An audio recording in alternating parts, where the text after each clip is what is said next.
வணக்கம். இது யாம் தமிழர் செயற்களம். நான் தென்னன் மெய்மன். கற்பனை ராஜ்யம். கற்பனையில் ஒரு அரசை கட்டமைக்க முடியுமா அப்படின்னா, இது ஒரு புலமை வியப்பான செய்தியாக முதல்ல பார்க்கலாம். பிறகு அதோட சொல்லப்பட்ட நுட்பம் என்னங்கிறத பார்க்கலாம்.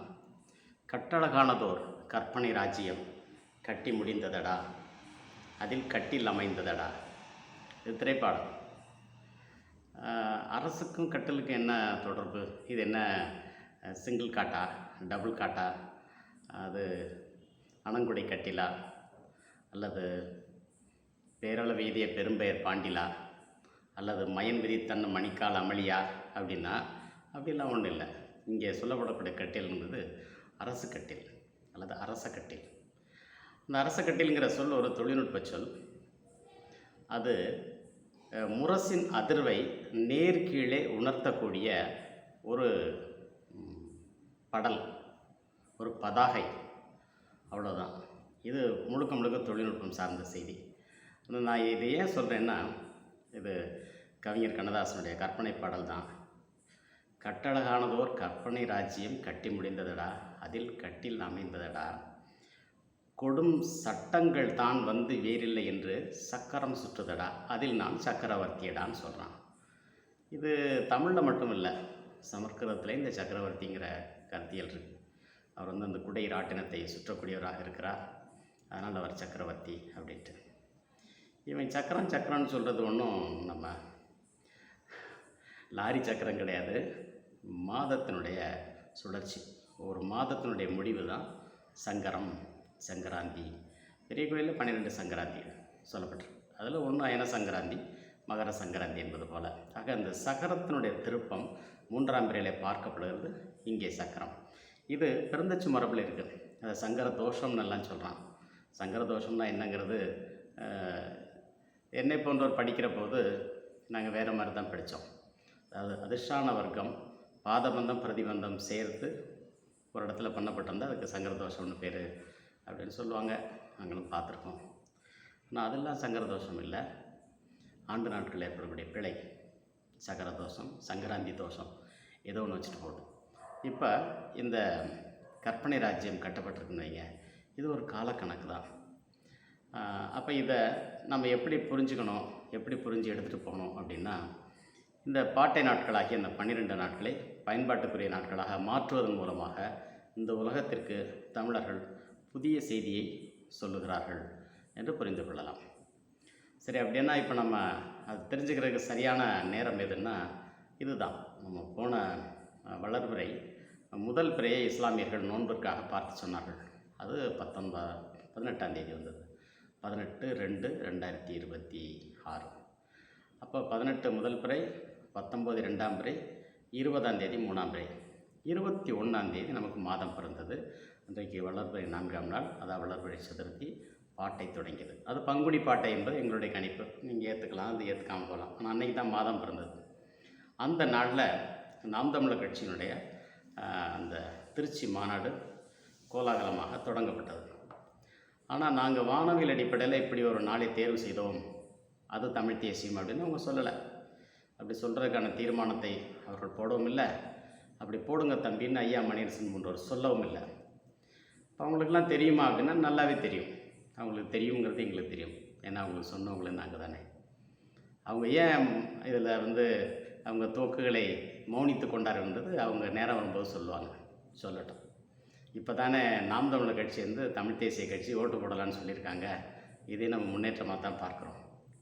அடுத்த கட்டத்துக்கு போவோம். ஆனால் அன்னைக்கு அவர் அந்த செய்தியை சொல்லி இதை பழைய செய்தியை ஆக்கியிருந்தால் என்ன ஆகும் அப்படின்னா, அந்த நாளிலிருந்து 12ஆம் நாளிலையும் அவரே இந்த பாட்டையை வெற்றியா தோல்வியான்னு சொல்லியிருக்கணும்.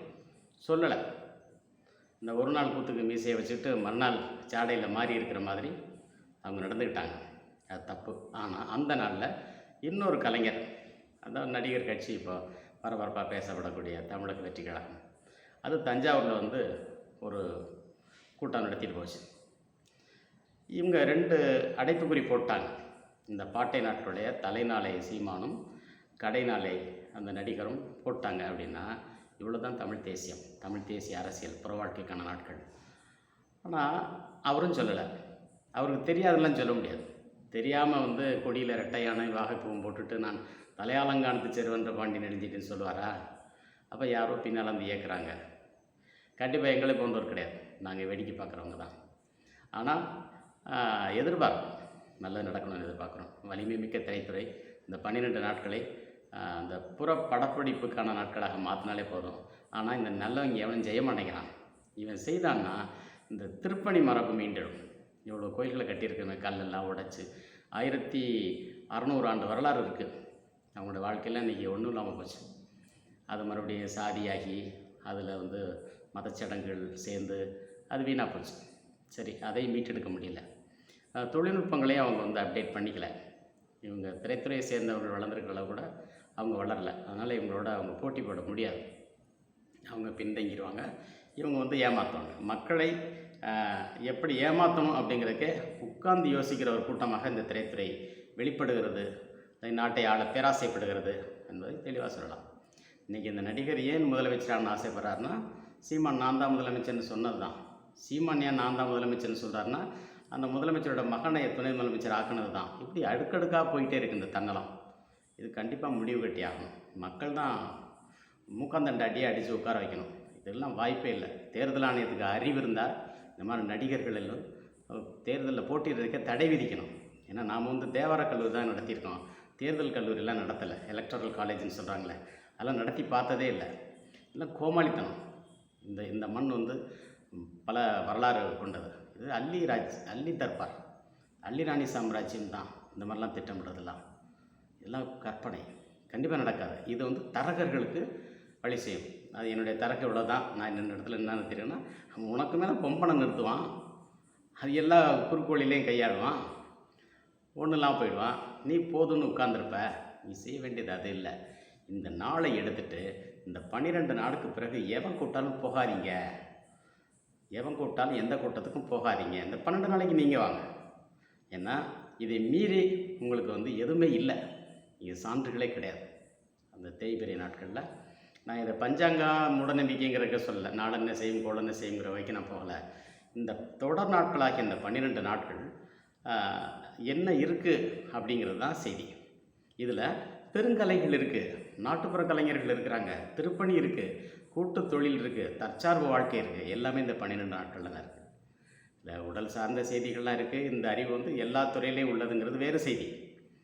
ஆனால் இது தமிழ் தேசியம் இருக்குது அப்படிங்கிறத எங்களை போன்றோர் இப்போ நாங்கள் வெளிப்பட பேச தொடங்கியிருக்கிறோம். இன்னும் யாரும் மற்றவங்க வந்து அதை சரிநிகராக உட்கார்ந்து பேசலை. பேசியிருந்தாங்கன்னா அது பழைய செய்தியாக இருக்கும். இப்போ அந்த வீட்டுக்கு போகிற அரசு இருக்க அந்த திமுக திராவிட மாடல் ஒன்று, அந்த திராவிடம், ஏன்னா இந்த 5 ஆண்டு தான் அவங்க திராவிட மாடல்னே சொன்னாங்க. அடுத்த ஆண்டு சொல்லுவாங்களான்னு தெரியல. ஆனால் அவர் 2ன்னுலாம் சொல்கிறாரு. சொல்லட்டும், நல்லது. நீங்கள் சொல்ல தான் நாங்கள் எங்களுக்கு தமிழ் தேசியத்தை புரிஞ்சுக்கணுங்கிற தேடலே வருது. அந்த திராவிட மாடல் ஒன்று இந்த 5 ஆண்டுகளும் சித்திரை தாங்க கொண்டாடிருக்குது. என்ன திமிரு, என்ன ஊக்கம், நீங்கள் என்ன சொல்கிறீங்கிறத விட எதை நீங்கள் மறைக்கிறீங்கிறத சேர்த்து நாங்கள் பார்ப்போம்ல. ஏன் உங்களுக்கு தெரியாதா? அறிஞர்களை கேட்கக்கூடாதா? கேட்டால் அவங்க வாய் வந்து போயிருமா? எவ்வளோ பெரிய தவறு நீங்கள் பண்ணியிருக்கீங்க. அதெல்லாம் வந்து நீங்கள் அடுத்த ஆட்சி அமைச்சு எங்களுக்கு நீங்கள் நல்ல நாள் பார்த்து புத்தாண்டு கொண்டாட விடுவீங்களா? நல்ல நாளில் பொங்கல் வைக்க விடுவீங்களா? நல்ல நாளில் மஞ்சுரட்டு கொண்டாட விடுவீங்களா? எங்களுடைய பண்பாட்டு அடையாளங்களுக்கு காவலராக நீங்கள் இருப்பீங்களா? வாய்ப்பு இல்லை. காலம் தந்த வாய்ப்பு முடிஞ்சுது. அதனால் நீங்கள் மூட்டையை கட்டிட்டு போங்க. அதனால் இந்த 2 கலைஞர்கள் தான். நான் நாடாளுறேன், நான் முதலமைச்சர்லாம் சொல்லிவிட்டு எனக்கு கல்யாணம்னு சொல்லி கிறுக்கு மாதிரி அலையாதீங்க. நீங்கள் முதலமைச்சராக இல்லையாங்கிறத மக்கள் சொல்லுவாங்க. உன்னை தலைவன் நீ சொல்லவும் கூடாது, உன்னை தலைவன் நீ ஆள் வச்சு சொல்லவும் கூடாது. நீ ஒரு தலைவன் அடையாளம் காட்டணும். அந்த வகையில் சீமான் பிரபாகரன் தலைவன் சொல்லிட்டான்னா உன் வேலை முடிஞ்சிச்சு. அடுத்து இன்னொரு தலைவனை நீ அடையாளம் காட்டணும். இளைய தலைவரை தலைமுறையில் ஒரு தலைவன் அடையாளம் காட்டணும். தவிர ஒன்று அந்த மாதிரி நீ வரிசைப்படுத்திக்கூடாது தம்பி. தப்பு, அது திருத்திக்க. இங்கே திராவிடத்தை நம்ம வந்து திருத்துறோம்.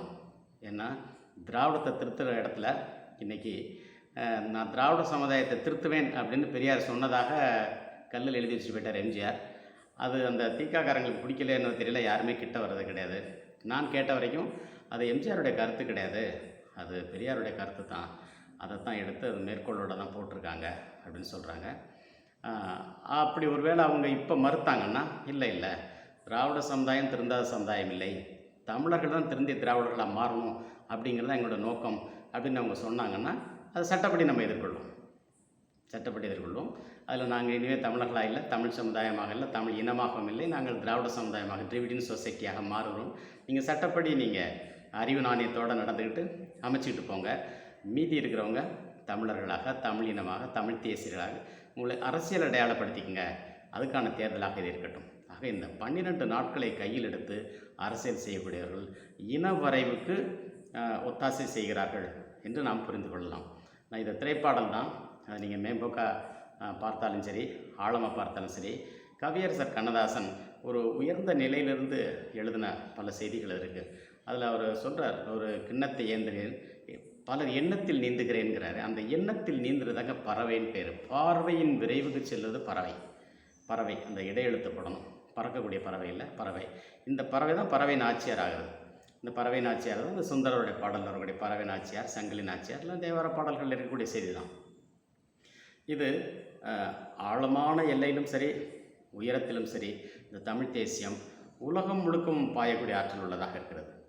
அதனால் தமிழ்நாட்டில் இன்றைக்கு உள்ள இந்த அரசியல் மாறி நிற்கக்கூடிய இந்த சூழலில் கூட்டணிகளை மறுத்து புறக்கணித்து நீங்கள் தமிழ் தேசியத்தை முன்னெடுத்து இந்த 12 நாட்களையும் கையில் எடுத்து ஒரு அரசியலை நீங்கள் கற்றுக் கொடுத்துட்டீங்கன்னா பிறர் இதை பின்பற்றலாம், பிற நாடுகளே இதை பின்பற்றும்.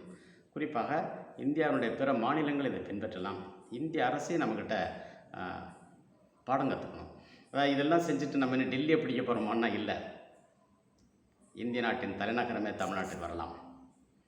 வழிநடத்தும் தகுதியில் ஒரு தலைமை பண்போடு தமிழர்கள் நடந்து கொள்ள வேண்டும். அந்த செறிவு தமிழ் மொழியில் இருக்கிறது. அதை தாய்மொழியாக கொண்ட தமிழர்களுக்கு அந்த முதல் புரிதல் ஏற்படும் வாய்ப்பு இருக்கிறது. புரிந்து கொள்வோம். நன்றி.